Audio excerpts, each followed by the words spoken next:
আসসালামু আলাইকুম। কেমন আছেন আপনারা সবাই? আলহামদুলিল্লাহ আমি তো অনেক ভালো আছি। এই যে দেখুন, টেবিল ভর্তি খাবার নিয়ে আপনাদের সাথে বসেছি। আজকের আয়োজন আসলে আমার এটাই ছিল, খুব মনোরম খাবার। এসব খাবার খেলে আমার ভীষণ ভালো লাগে। বরাবরই জানেন আমি ভাতে মাছে বা মাছে ভাতে বাঙালি। তাছাড়া এই প্রকৃতিকে পাশে রেখে খেতে আমার ভীষণ ভালো লাগে। তাই চেষ্টা করে ঘরোয়া সব কাজগুলো শেষ করে আমিনাকে ঘুম পাড়িয়ে আমি যেন আপনাদের সাথে কিছুটা গল্প করতে পারি আপনাদের প্রশ্ন নিয়ে। তাছাড়া আজ একেবারে ঘড়ির কাটায় কাটায় 12টা বাজে, কারণ 11:30টায় রান্নার শেষে আমিনাকে আমার আর ঘুম পাড়াতে হয়নি আজকে, যেহেতু আজাদ বাসায় ছিল। তাই আমিনা বুড়িকে আজাদ ঘুম পাড়িয়েছে। আমি একদম স্ট্রেট ওয়েটে চলে গিয়েছি গোসল করতে। গোসল করে এই যে দেখুন, চুল জট বেঁধে আছে, চুল এখনো শুকায়নি। তো ভাবলাম যে খেতে খেতে আপনাদের সাথে একটু গল্প করি। আমি ছাড়া কচু গাছ বা কচু মানুষের এত বেশি পছন্দ, তা আমি আপনাদের কমেন্ট পেয়ে একেবারে মুগ্ধ হয়ে গিয়েছি। আপনারা সবাই আমাকে এত প্রশ্ন করেছেন কচু নিয়ে, ভাবলাম আজকে এই মনের মতো খাবারটি খেতে খেতে আপনাদের সাথে কচু গাছের প্রশ্ন নিয়ে আপনাদের উত্তরটি দিয়ে দিই। বিসমিল্লাহ।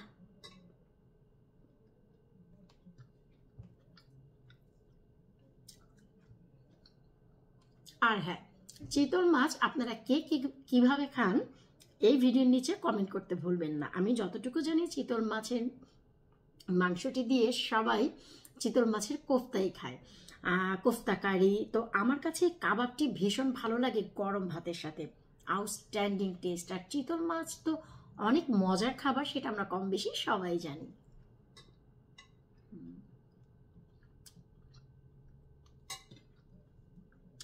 এবার আপনাদের প্রশ্ন। আপনারা সবাই প্রশ্ন করেছেন যে আপু, কচুর যে কচুর মুখে থেকে যে কচুর ডগা পাতা হয় আমরা আমাদের পটে লাগিয়েছি, এখন এগুলো কি তুলে রাখবো?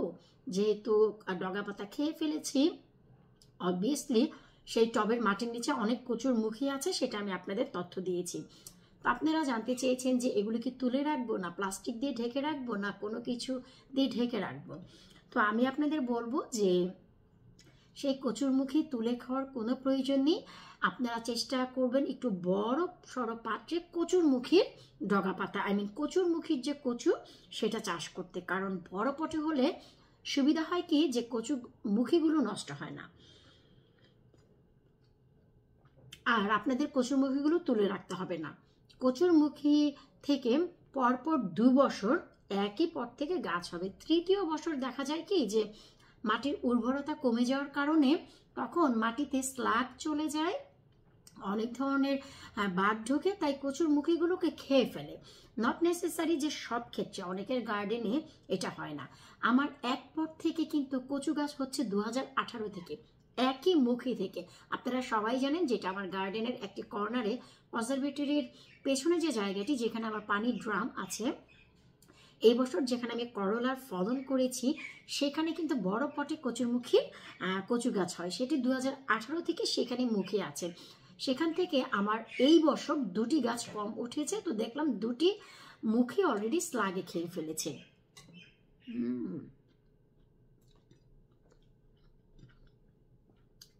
এরপর আরো একটি আপু বলেছে যে আপু, আমার লতিরাজ কচু, এই যে লতিরাজ কচুর পট দেখতে পাচ্ছেন আপু, আমার লতিরাজ কচু আমি এবছর খুবই ছোট একটি পটে লাগিয়ে বেশ কিছু খেয়েছি। এখন যেহেতু স্নোয়িং হবে, ঠান্ডা, তো এই সময় পটটিকে আমি বাহিরেই রেখে দিব না ঘরে আনবো? খুবই ইজি এবং খুবই কমন একটি কোয়েশ্চেন আমাকে অনেকেই করেছেন। এর একেবারে কমন উত্তর হচ্ছে, পট যদি ছোট থাকে, ঘরে যদি জায়গা থাকে, পটটি আপনারা ঘরে এনে রাখেন। এতে করে দেখা গেল যে পরবর্তী বছর এই পট থেকে আপনারা লতিরাজ কচু অনর্গল পাবেন। কারণ টবে যদি লতিরাজ কচু থাকে, সেটা যদি বাহিরে থাকে, সেটা অতিরিক্ত স্নোতে নিচের শিকড়টি একেবারে মরে যায়।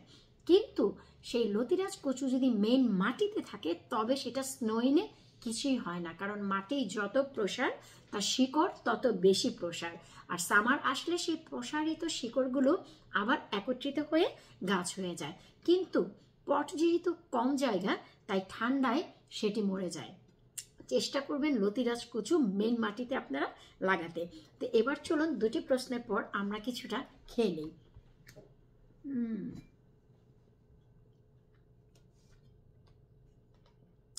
খুবই মজা। চিতল মাছের কাবাব আপনারা যারা খাননি একবার ট্রাই করবেন।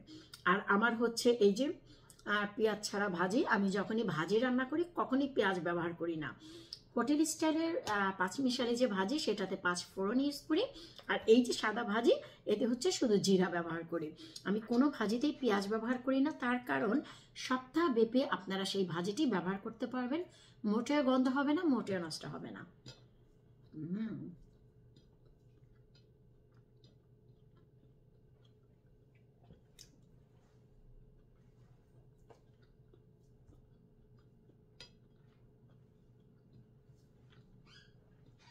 খুবই মজা হয়েছে ভাজিটি। মাশরুম, আলু, ব্রকলি, ফুলকপি, আউটস্ট্যান্ডিং।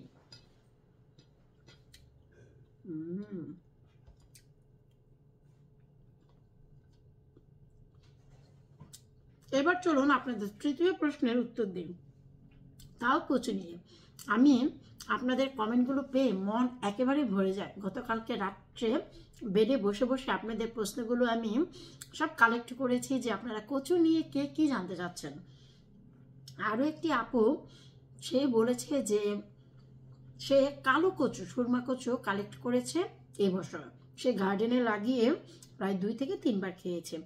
এখন সাইড থেকে কিছুটা মুখ বের হয়েছে। এই পর্যায়ে সে কি করবে? আমি যেভাবে গোড়া সহ কেটেছি সেও কেটেছে।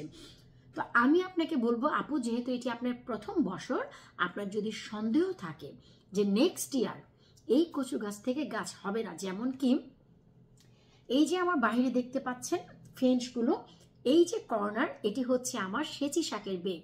এই কর্নারে আমার কালো কচুর জার্নি হয় প্রতি বছর 2018 থেকে এই 2023 পর্যন্ত, গত 5 বছর যাবৎ একই জায়গা থেকে হচ্ছে।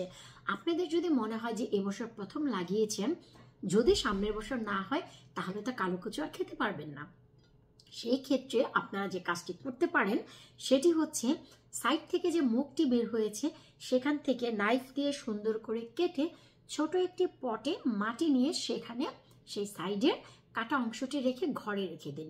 এতে করে দেখা গেল ঘরে থাকা কচুটি বেঁচে থাকবে। যদি আপনার 2024-এ এই যে আমার মতন আপনাদের সেই পট থেকে গাছটি না বের হয়, মেন মাটিতে লাগিয়েছেন সেখান থেকে না বের হয়, তখন আপনারা এই যে পটে লাগিয়েছেন সেই গাছটি আবার মেন মাটিতে দিয়ে দিতে পারবেন, আবারও সামার ভরে খাবেন। আর যদি মেন মাটি থেকে উঠে যায় তার মানে আপনারা হচ্ছেন লাকি, সারা জীবন একই জায়গা থেকে আপনাদের এই কালো কচু বের হবে, ট্রাস্ট মি।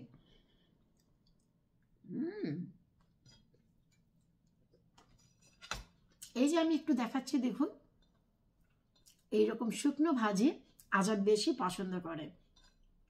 ভাজি করার সাথে সাথে সে তো রুটি তো আমি বানাই না, বানানোর সময় পাই না, আর রুটি বানাতে আমার একটু কষ্ট লাগে, সেই টাইমও মেনটেন করতে পারি না।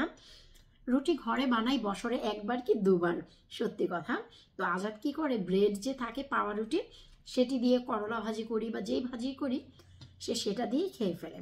আর যদি না হয় একেবারে সে প্লেটে নিয়ে বা বাটিতে নিয়ে চামচ দিয়েও খেয়ে ফেলে, খুব পছন্দ করে।